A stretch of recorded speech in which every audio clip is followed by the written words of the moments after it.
Assalamualaikum warahmatullahi wabarakatuh.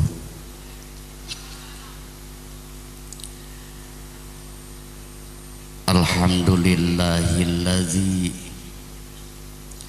arsala sayyidana Muhammadan rahmatan lil alamin wa faddalal ulama'a biiqamati hujajiddin wa akramal awliya'a bizuhuril karamati allati hiya min mu'jizati sayyidil mursalin wassalatu wassalamu ala asyrafil anbiya'i wal mursalin sayyidina wa maulana Muhammadin wa ala alihi wa ashabihi ajma'in. Qala Allah ta'ala fi kitabihil aziz, a'udzu billahi minasy syaithanir rajim. Bismillahirrahmanirrahim. Wa ma min dabbatin fil ardi illa 'alallahi rizquha wa ya'lamu mustaqarraha wa mustawda'aha kullun fi kitabim mubin.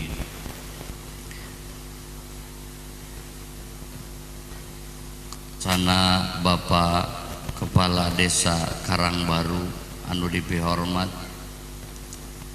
katetep katingali para perangkat desa Karangbaru, sami dipihormat Hadratus Syekh Kiai Haji Ayub Nur Seha sugan acan haji pedah di Aminan, anu dipihormat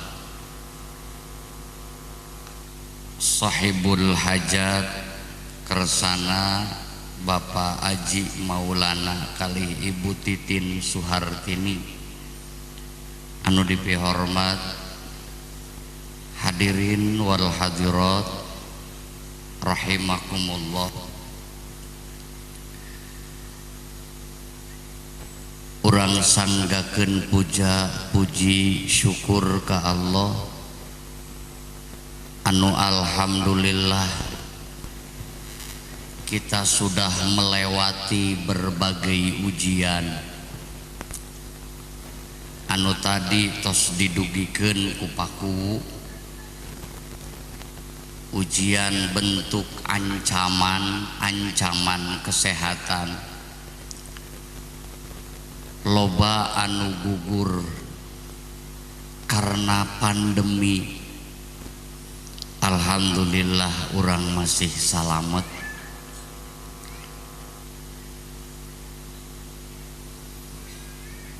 Ulah nyaritakeun hina ka jalma anu gugur ku pandemi, anu gugur ku corona. Saur keterangan anjeunanana syahid akhirat. Ulah ngarasa kuat tuh aing mah imuna kuat nepi ka teu paeh, komo nepi ka melak nepak dada tuh aing mah teu paeh ku corona ge. Alhamdulillah sehat walafiat urang masih aya di diri. Sholawat kali salam mudah-mudahan lungsur ka panutan urang Kanjeng Nabi Muhammad sallallahu alaihi wasallam, ka para kulawargina, para sahabat tabiin atba' tabiin. Mudah-mudahan dugi ka urang sadaya salaku umatna kenging syafaat ti anjeunna, amin ya rabbal alamin. Urang Karangbaru sering ningali wajah simkuring tapi masih keneh ngarana teu daek apal. Utami tadi nu mawa acara Jaeludin, lain Jaeludin. Uing kudu mubur buras deui kan. Diding Jalaluddin aya ngaran kiai Diding juga lain kiai. Mata kuring matara manggil kulan. Lamun aya nu manggil kuring Diding haram keur kuring ngajawab kulan. Diding kulan. Aya penyiksaan, pelecehan, daripada ngajawab kulan mending keneh ngajawab heuy. Rek disebut sombong heug daripada disiksa.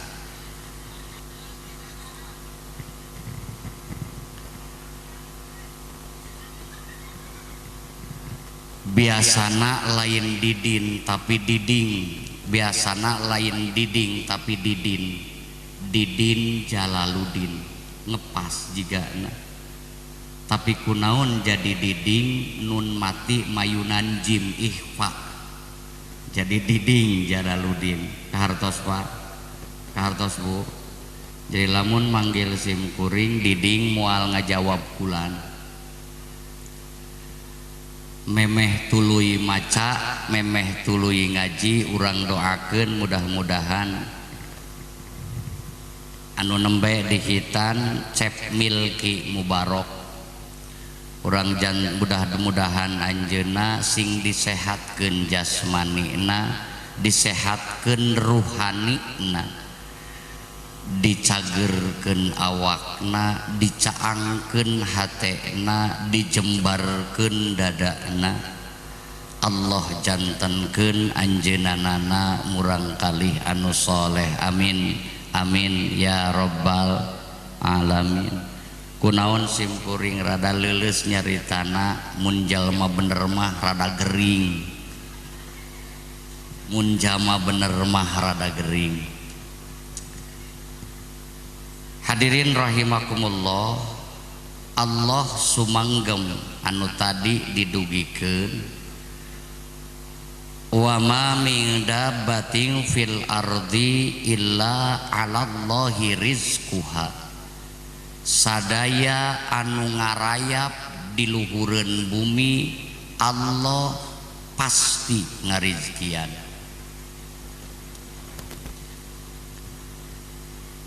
Tong boro-boro bapak ibu usaha cicing wae di imah rizki bakal nyamper. Percaya teu Bu? Percaya teu? Sok ibu bapak tong ka mana-mana cicing wae di imah rizki bakal nyamper, pasti itu. Karena janji Allah, tinggal ngajawab naon ari rizki. Maka para ulama membagi 4 bagian. Hiji aya rizki panghandapna, 2 aya rizki pangluhurna, 3 aya rizki saluhureun luhur. Naon ngaranna? Saluhureun luhur. 4 aya rizki pangluhurna, berarti teu aya deui ka dituna. Aya rizki panghandapna pangluhurna, saditueun luhur ngaranna utama, pangluhurna ngaranna sempurna. Maka rizki jadi 4 bagian. Kahiji rizki panghandapna. Naon rizki panghandapna? Para ulama nyanggemkeun Wahwa almalu harta rizki terendah. Jadi lamun urang usaha wungkul neangan harta berarti kerneangan rizki panghandap. Kartos Pak, kartos Bu. Neangan naon atuh matak diniatan karena Allah ngarah tina handap naik ka luhur. Jadi panghandap na rizki harta. Tapi ternyata rizki harta padahal panghandapna kunaon jadi paparebut. Ibu bapak aya dua jelma, hiji aya jelma latihan miskin, dua aya jelma latihan beunghar. Urang keur latihan beunghar tak keur ngalatih miskin. Aya jalma nu keur latihan miskin, nu kumaha jalma nu latihan miskin? Beas di imah aya keneh, di goah loba keneh, duit aya keneh, tapi kana bagian kacida-cida nepi ka ngamuk mun teu kabagian. Eta keur latihan naon? Eta keur latihan naon? Latihan miskin eta jelma.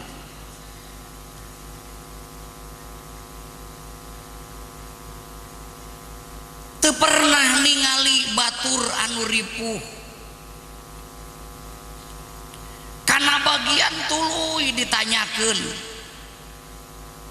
padahal aya di imah, padahal boga di imah. Eta jelma keur latihan miskin. Nu kadua aya jelma keur latihan beunghar. Jelma keur latihan beunghar teu pernah eueul ku sodaqoh.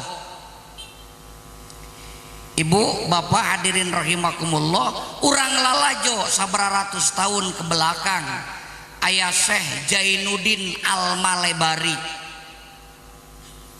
Anjeunna angkat ka Mekah nuju tawaf. Nah ari keur tawaf aya nu nyabok, gelopok tarik. Sabar saur Syekh Zainuddin, moal aya kajadian lamun teu pihadeun keur diri. Geus dicabok tuluy top deui. Putaran terakhir aya nu nyabok deui leuwih keras. Masih ditahan Gusti moal aya kajadian lamun teu pihadeun keur diri. Akhir tawaf lebet ka raudhah rek salat, ternyata anu nyabok teh Nabi Khidir alaihi salam. Jadi Pak mun aya nu nyabok ulah ngambek, tanya heula Khidir ta lain. Bising Khidir ke ngambek. Beres ti raudhah, kaluar ti raudhah aya tasbih. Eta tasbih ngagoler di handap ku Syekh Jainuddin Al-Malebari dicandak bari diumumkeun saha nu kakantun tasbih. Ternyata aya hiji jelma kolot begitu keras membentak, "Wahai kadiekeun tasbih kami!" Direbut indit we. Cek Syekh Jainuddin sangka terek mere duit ku aing mah geus pangmeunangkeun tasbih.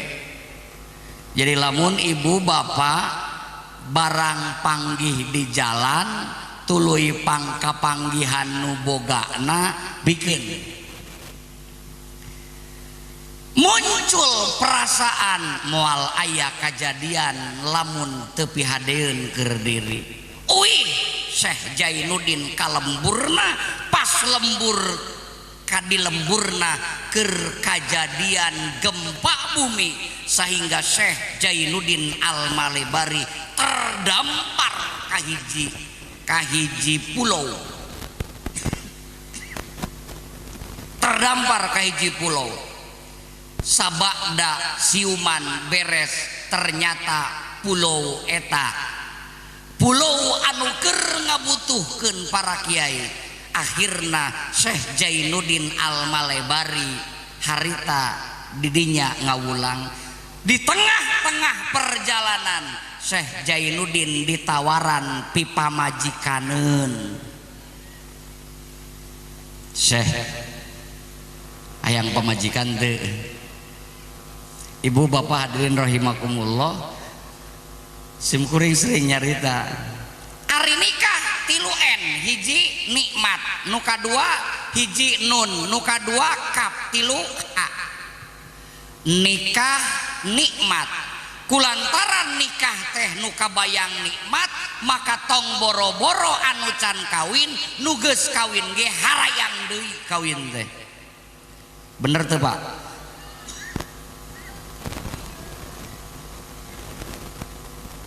Nu kabayang nikmatna.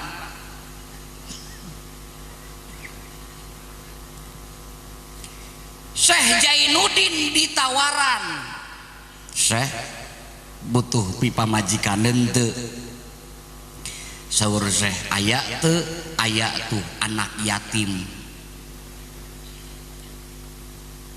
Anak yatim kajeun lah sok nikah. Akhirna ditikahkeun ka hiji putri yatim. Setelah putri yatim masuk ke malam pertama, asup ka jero kamber, ternyata dina tembok geus aya tasbih. Masih ingat dalam ingatan tasbih anu ku kami pernah tinggalin dicokot di Mekah. Syekh Jainuddin kaget, ieu pernah ningali tasbih ieu. Ditaroskeun ka istrina, neng tasbih saha eta? Tasbih abah. Kunaon geuning ditaroskeun? Abdi kenging amanat, lamun aya jalma anu ngawin ka anjeun nyaeta jalma anu pernah manggihan tasbih. Ternyata hebat aturan Allah, di ditu teu diburuhan tapi menang pamajikan anu luar biasa. Syekh Jainuddin Al-Malebari. Hadirin rahimakumullah, nu mata lamun keur ngaji, lamun keur boga pagawean, ulah duit we nu dipikiran Pak. Eueuh deui nu aya dina hulu iwal ti mikiran duit. Isuk hudang-hudang ka mana neangan duit, lah asup ka lohor geus meunang duit, anjog ka asar disimpen di mana eta duit, mikiran anjog ka isuk deui rek dibalanjakeun kana naon eta. Aya undangan rapat nu ditanyakeun heula pertamana, aya duitan tante? Aya nu sok kitu Pak Kubu?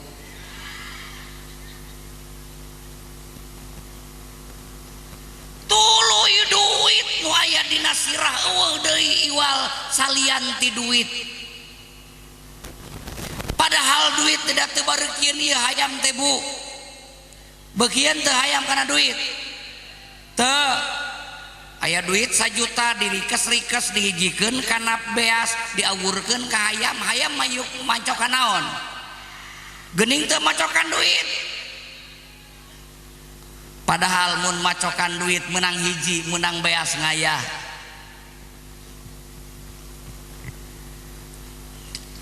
Adna rizki, panghandap-handapna rizki, wahua al-malu, harta nu panghandap-handapna. Jadi begitu hina alma nudina sirahna eueuh deui program iwalti kumaha carana ngarah ngayah duit.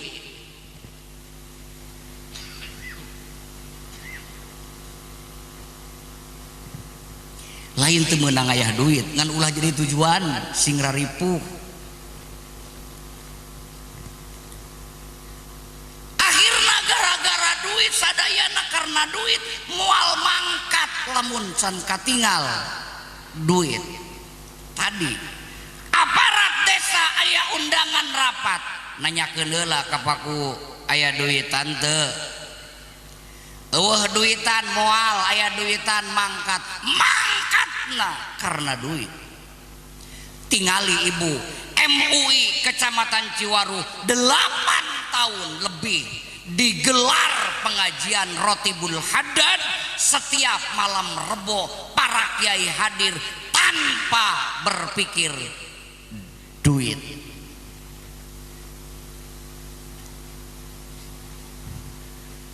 Coba lamun geus kitu sadayana aman Pak. Maka kumaha carana tina mal jadi luhur? Carana sodakoh. Hadirin rahimakumullah, anu sok sodakoh eta jalma keur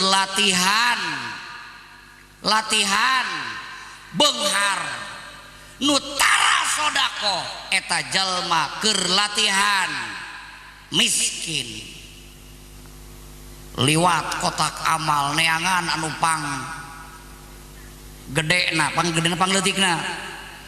Sim kuring sering nyontokeun Bapak dina pesak aya 52.000 ngan 2 lembarna liwat kotak amal nu mana nu rek diasupkeun?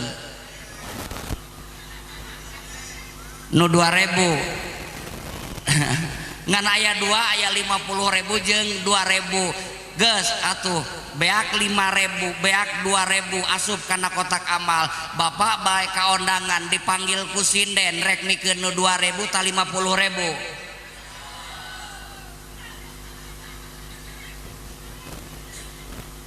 Ari panggil ku sinden mah 50.000. Nah ari ngahareupan kotak amal 2.000 itu. Nu kitu latihan beunghar ta latihan miskin?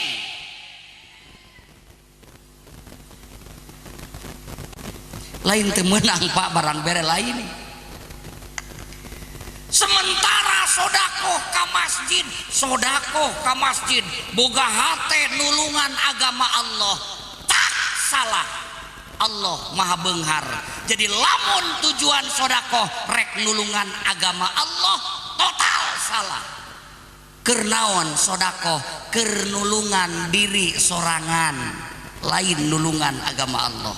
Naon sabab Rasul nyanggemkeun kullum ri'in tahta dhilli sodakotihi, sadaya jalma berlindung di bawah sodakohna.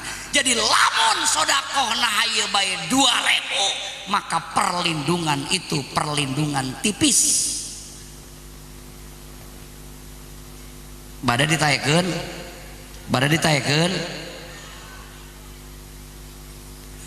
Bapak ari ka masjid sok 2.000 keneh.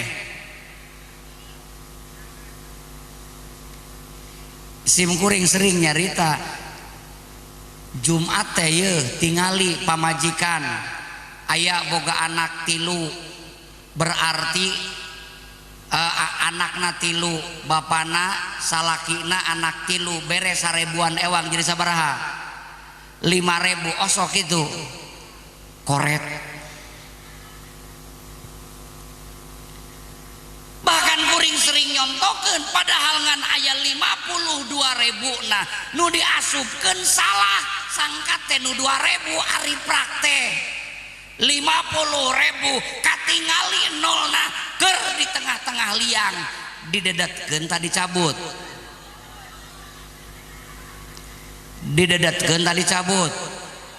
resep ngadedatkeun ta resep nyabut.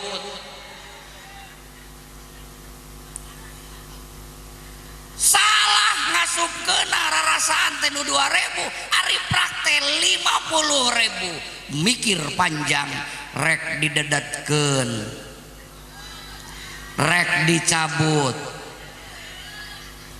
kabayangnya didedatkeun awal dicabut ngerakeun mikir cek tatangga diuk Pak enggal eta geserkeun enggal geserkeun dilating mikir teh akhirna la haula wala quwata illa billah dan diasupkeun balik ka imah mah cilaka aing nepi ka kitu sodakoh disebut cilaka bakatku naon eta, bakatku naon eta, bakatku koret ta bakatku bager.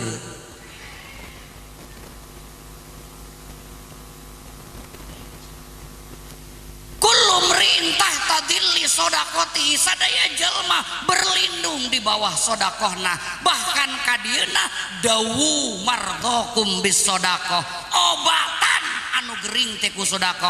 Hoi anu garering ulah wungkul beak harta keur berobat, sodakohkeun sing gede, ku sodakoh bisa nyageurkeun panyakit. Lain amin osok tante.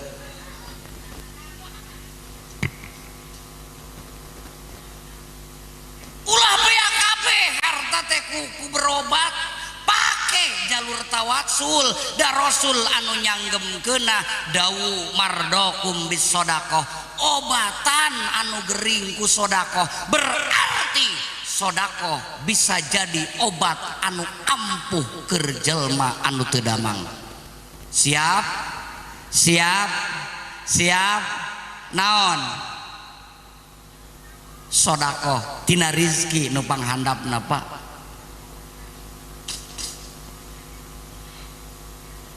Bahkan Rasul nyanggemkeun as-sodakoh, sodakoh bisa menggerakkan hati ketika menjelang syakaratul maut. Oh hatur nuhun Pak, bener kudu ngadaguan batuk heula he.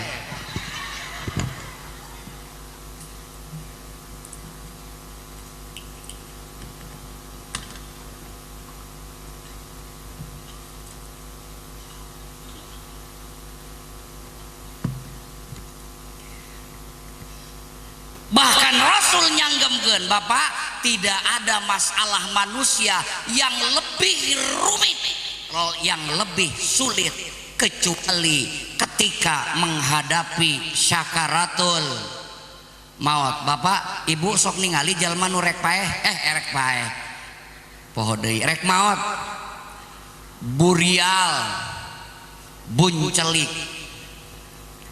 di papatahan tina ceuli kanan, la ilaha illallah. Eta teh nu geus burial buncelik Pak, bising salaki maot geringna biasa-biasa Pak, mah wara di papatahan la ilaha illallah sieun. Bapak nah geuning sarebae lieur ieu teh ka dieu Pak rek diobatan. Nah cepilna la ilaha illallah. Eta mah ngamuk meureun salakina. Ieu mah nu keur ngahareupan sakaratul maut Pak Bu. Jelma anu keur ngahareupan sakaratul maut, secerdas apapun dia, sehebat apapun dia, akan menghadapi masalah yang sulit. Setiap manusia akan menghadapi sakaratul maut. Di papatahan la ilaha illallah seakan-akan lidahna terkunci, teka tingali ngarenyomna, teka tetep nurutanana. Der sodakoh bisa menggerakkan hatina ngucapkeun la ilaha. Jadi wayahna Pak Ibu singgal desa sodakoh lain keur kepentingan Allah, keur kepentingan urang.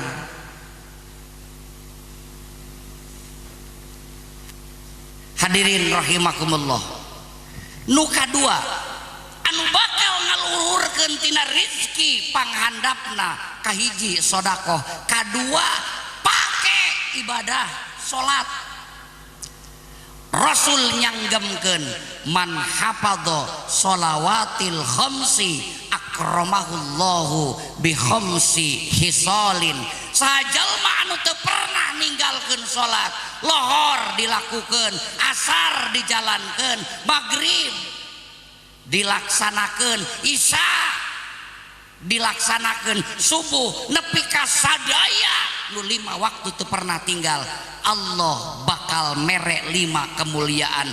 Hiji yurfa'u, dicokot kabingung dina kahirupan. Jadi jalma anu sok salat teu pernah lesot moal pernah bingung. Sok bingung teu Pak? Sok bingung teu Bu? Bingung mikiran naon? Duit deui wae.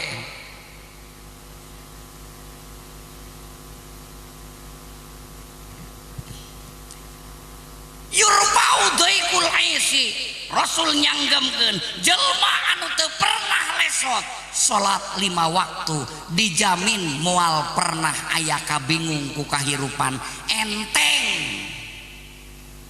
Kakarek eueuh minyak bae geus ribut alam dunia.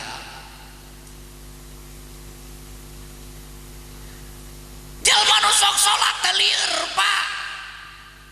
Aya minyak digoreng, eueuh minyak digarang. Mending aya minyak teu boga duit atawa mending boga duit eueuh minyak? Minyak aya duitna eueuh, duit aya minyakna eueuh, mending nu mana?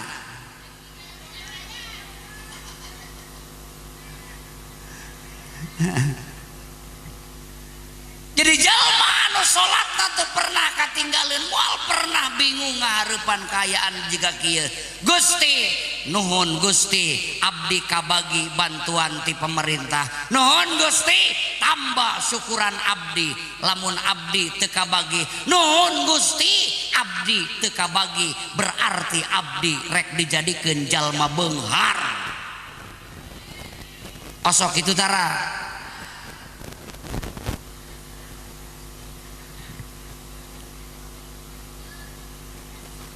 Bakal tenang Pak, tenang hati teh teu riweuh.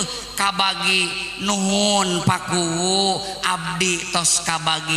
Aya nu ngahatur nuhunkeun teu ka aparat desa ari kabagi? Teu hatur nuhun haturun acan. Innalillahi. Mun teu kabagi nyarekan astagfirullahaladzim. Ari kabagi asa nu sorangan teu pernah boga rasa dibantuan ku batur nepi ka teu hatur nuhun acan ka palurah. Ari teu kabagi nyarekan kalakuan saha eta kitu. Urang ditu urang Amerika lain urang dia. Jadi salat hiji jelma nu pernah anu moal bingung, jelma nu rajin ngalaksanakeun salatna. Oh berarti ayeuna mah pantes kabingung aya keneh boa salatna balang betong, loba belangna loba betongna.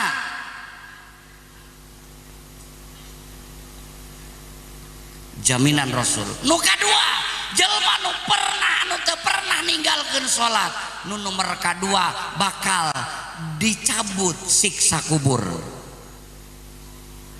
Bu Pak hadirin rahimakumullah, urang lalajo memeh urang dijadikeun awak, ruh urang aya di alam ruh ngaranna. Eta ruh ngagoler awakan di mana? Di mana? Di alam ruh. Tuluy ngagawean ladang gawe indung bapa, tengah peuting memeh sare, heureuy eta mah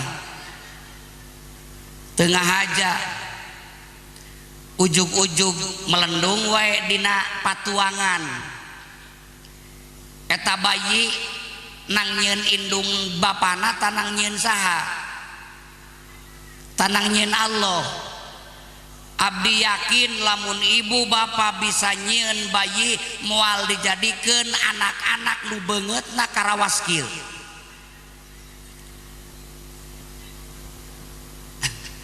Pasti dijadikeun. Mun lalaki hayang jiga Syahru kan, mun awewe hayang jiga saha tah moal kawas tuh tukang nyoting moal saha Kang Mayong. lamun lain ladang Allah indung bapak moal pernah nyieun beungeut budak kawas karya eta moal pasti nu aralus jeung nu karasep. Diusahakeun 4 bulan ngaji surat Yusuf mih jiga Nabi Yusuf borojol lahir lalaki hideung ngalakasa ka bapana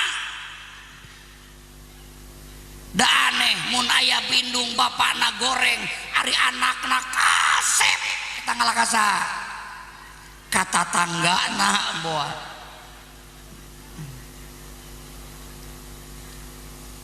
Ibu hadirin rahimakumullah, ilmiah tes DNA kali deui ilmiah tes DNA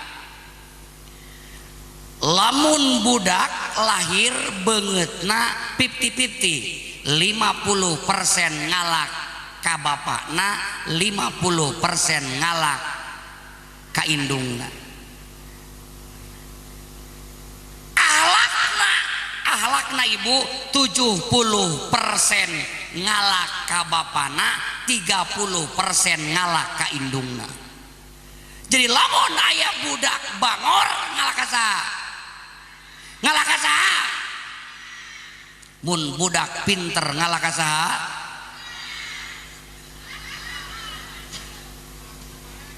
Ngarareunah teuing nya aing.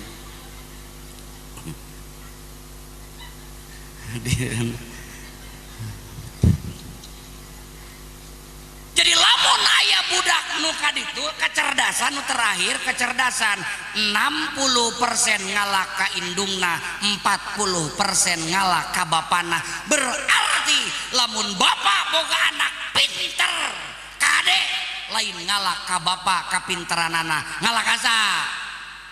Ka indungna.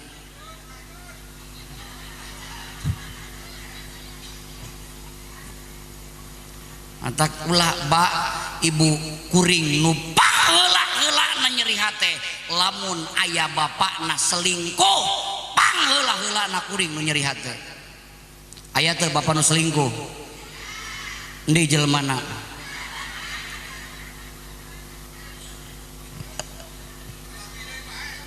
Teu apal boga teu sadar Pak memeh kawin ka pamajikan anu ayeuna can kabeli motor geus kawin jadi boga motor hakekatna ladang saha? Pamajikan boga pamajikan anu ieu memeh kawin teu boga imah geus kawin boga imah hakekatna ladang saha? Ladang pamajikan. Memeh kawin teu boga mobil memeh kawin can boga tanah der kawin kanu ieu boga tanah jeung boga mobil hakekatna ladang saha? Pamajikan. Maka panteceb-cecebna mun lalaki selingkuh ti pamajikanana. Setuju Bu? Orang berjasa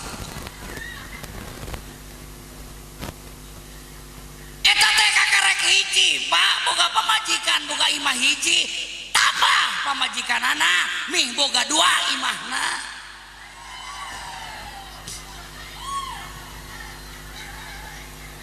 Nya kakarek pamajikan hiji kabeli motor kabeli mobil boga imah berarti lamun hayang boga imahna 2 tambah ulah selingkuh Pak. Setuju Pak?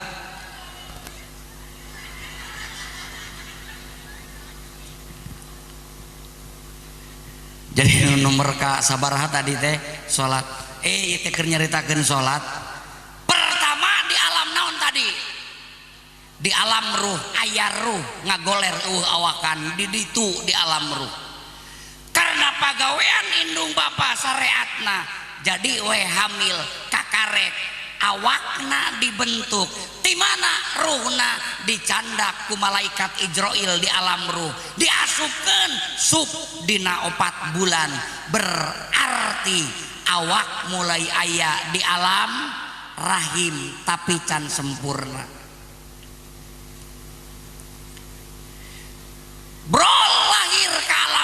aya kumpul, aya awak, aya ruh nu matak, aya kegiatan santapan ruhani jeung santapan jasmani. Nu kieu santapan ruhani, nu hareupeun meja nu aya eta oge nu eueuh manda eueuh. Hareupeun meja ngaranna santapan jasmani. Karena naon? Karena jelma terdiri tina ruhani sareng jasmani. Pindah we ke alam dunia, ke alam kubur, ngahiji keneh teu ruh jeung awakna, ngahiji keneh teu ruh jeung awakna. Awakna ka mana? Ruhna ka mana? Ruhna ka mana? Anu sok jadi jurig teh awakna ta ruhna? Sen ku jurig teh. Nyaho ngalaka saha eta nu borangan.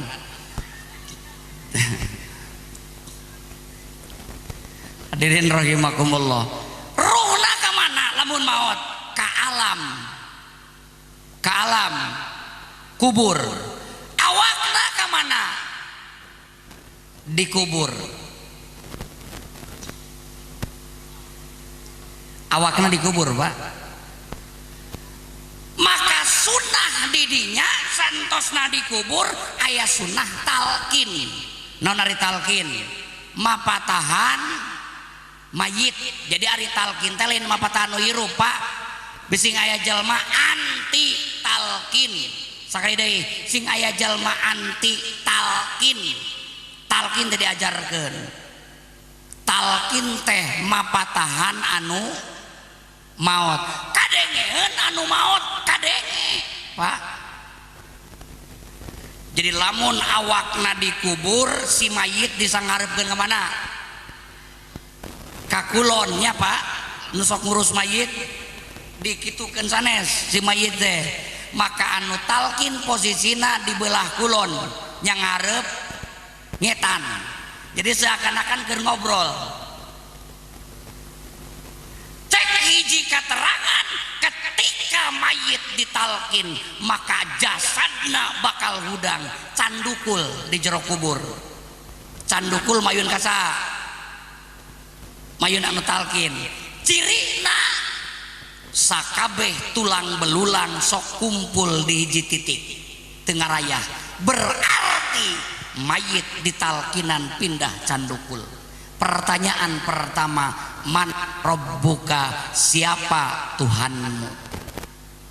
Sahabu Tuhan urang? Saha Tuhan urang? Allah ingatkeun bising datang malaikat munkar nakir nanya kitu ti ayeuna ingatkeun. Sing malaikat nanyakeun saha pangeran anjeun? Jawab Allah babari. Ingatkeun kada ingatkeun. Jadi lamun malaikat man robuka keke asa ingat baheula pernah dipapatahan keur hajat. Keur hajat saha? Bapak Aji kuno Citikur. Jadi pertanyaan pertama, man robbuka, siapa Tuhanmu? Jawab Allah. Saha di mana kiblatmu? Jawab Ka'bah. Naon pedomanmu? Jawab Quran. Saha nabimu? Jawab Muhammad. Saha dulur anjeun? Jawab mukminin mukminat. 5 pertanyaan ingetkeun Pak Bu bising paeh engke pertanyaan eta ingetkeun ti ayeuna. Tulis mun bisa tulis.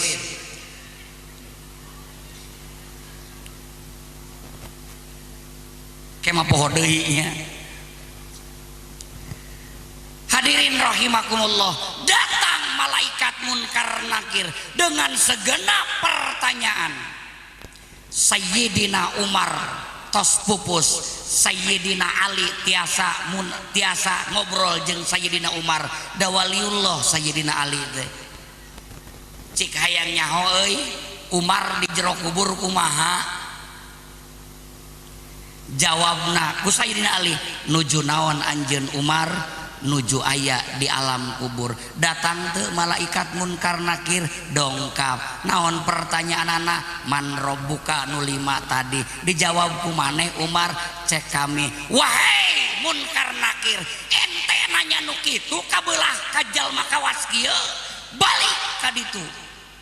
Diusir malaikat munkar nakir. Coba kira-kira orang bisa ngusir moal euy.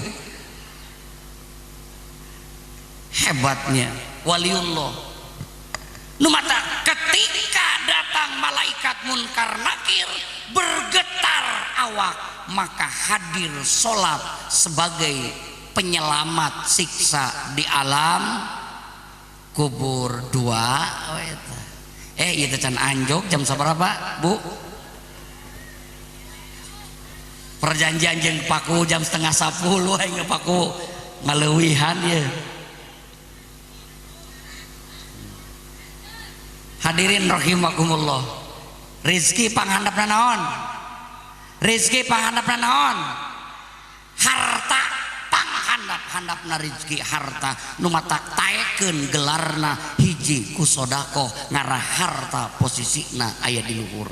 2, lamun geus aya panghandapna kudu aya pangluhurna. Naon rizki pangluhurna? Wahia al afiyah, rizki nu pangluhurna cager. Mending keneh cager bari boga duit atau mending keneh teu boga duit bari gering? Entengnya pertanyaan teh. Jadi rizki nu pangluhurna naon? Cager. Kulantaran cager nu penting cager najan teu boga. Setuju? Kapan ari cager mah dahar jeung uyah bae ge asin. Eueuh teh ditu ngeunah jeung uyah bae. Nuhun. Gara-gara cager geuning kuring dahar jeung sambal bae ge ladat. Da moal ngeunah. Jadi rezeki nu pangluhurna cager, maka ulah coba-coba membuang kesehatan. Maka pantas lamun anjuran tadi pemerintah kudu divaksin. Cung nu can divaksin. Hiji vaksin kahiji, 2 vaksin, kadua 3 vaksin. Katilu pertanyaan anak kiai geus divaksin tak encan? Enggeus. Aing vaksin enggeus, divaksin enggeus. Vaksin sabaraha? Kadua, encan katiluna acan, erek tamual teuing. Tapi sadayana divaksin, ulah aya curiga sakali deui, ulah aya curiga, hilangkan hoax. Karena cek beja bolah ditu mah tas divaksin paeh. Bolah ditu mah Pak jelema tas dahar paeh. Mata ulah dalahar. Sing paeh. Langsung paeh nu mata kula dalahar pasing paeh. Nah ari kanu kitu ditaruh diabaikan, ari kana vaksin embunglah sing paeh dan naon tuh tetangga desa tas divaksin paeh nyotokeun kanu salah mawa contoh Pak, nyontokeun kanu sehat. Hadirin rahimakumullah, nu matak pangluhurna rizki sehat. Saluhureun sehat ngaranna Abdulur rizki. Naon pang utamana rizki? Pang utamana rizki sholahul abna, kakarek asup kana nyunatan anak anu soleh. Rizki anu di atas, saluhureun atas. Kembali kana nyunatan, naon tujuanana atuh boga anak? Eueuh deui iwal ti hayang boga anak. Lamun anak anu soleh bapana kudu simkuring protes. Di lembur simkuring aya anak soleh bapakna makmun lain soleh. tak lain berarti kudu mang soleh deui. Soleh pamajikanna Tarwi ya si ibu ieu tah. Jadi rezeki saluhureun luhur anak anu soleh berarti memprogram kumaha carana supaya boga anak soleh lumpatkeun ka tempat-tempat pendidikan. Di program ibu bapak hadirin rahimakumullah. Nu terakhir pangluhur-luhurna tamamur rizki ridho rabbil alamin, rizki nupang sempurna sempurnana ridho Allah subhanahu. Jadi kesimpulanana rizki kabagi opat, rizki panghandapna naon harta, rizki pangluhurna sehat, luhur utama anak soleh saluhureun utama sempurna namina naon ridho Allah.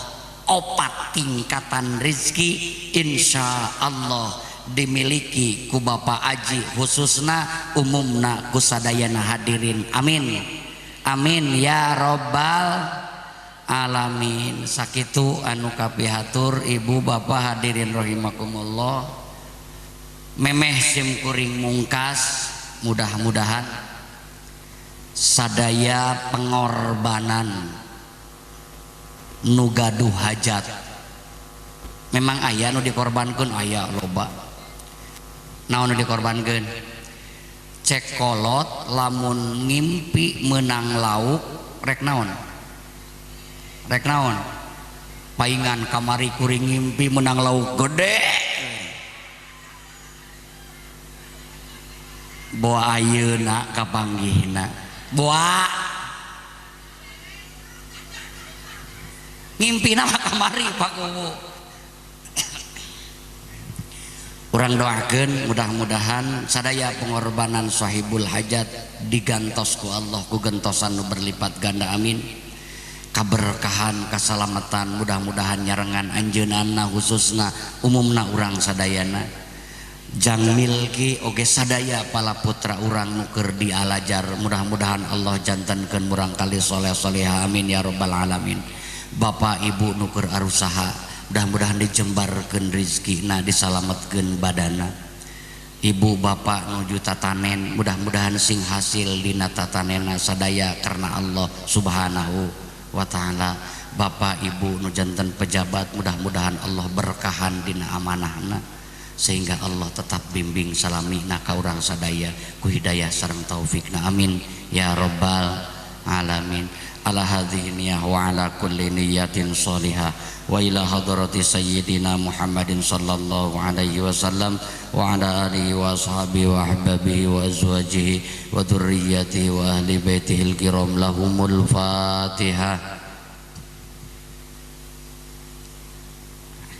Alhamdulillahi rabbil alamin arrahmanir rahim maliki yaumiddin iyyaka na'budu wa iyyaka nasta'in ihdinas siratal mustaqim siratal ladzina an'amta 'alaihim ghairil maghdubi 'alaihim waladdallin. Allahumma shalli wa sallim wa barik ala sayyidina wa habibina wa syafi'ina wa karimina wa dhuhrina wa maulana Muhammad wa sallim radhiyallahu ta'ala an kulli ashabi rasulillahi ajma'in. Hamdan syakirin, hamdan na'imin, hamdan yuwafi ni'amah wa yukafi majidah. Ya Rabbana lakal hamdu kama yanbaghi li jalali wajhikal karim wa 'azimi sultanik. Allahumma ij'alil walada aji, Allahumma ij'alil walada milki bin aji, anta ja'alahu waladan salihan muti'an lillah wa muti'an li rasulih wa ihsanan li abawai. Allahumma tawwil umurahu wa sahih jasadahu wa fasih lisanahu li qiraatil hadis wal Qur'an. Allahumma qdi hawaijahu wa yassir umurahu wa shrah sadrahu wa balligh maqasidahu wa nawwir qalbahu wa hasil maqasidahu wa dfa' anhul balaya wal mihana wal fitnata min fitnatid dunya wal akhirah. Rabbana la tad'a lana fi maqamina hadza dhanban illa ghafartah ولا هما إلا فرجته ولا حاجة إلا قضيته ولا دينا إلا قضيته ولا مريضا إلا شفيته ولا ضالا إلا هديته ولا ميتا إلا رحمته ولا عيبا إلا سترته بفضلك ورحمتك يا رب العالمين. ربنا هب لنا من أزواجنا وذرياتنا قرة أعين واجعلنا للمتقين إماما. وصلى الله على سيدنا محمد وعلى آله وصحبه وسلم. سبحان ربك رب العزة عما يصفون وسلام على المرسلين والحمد لله.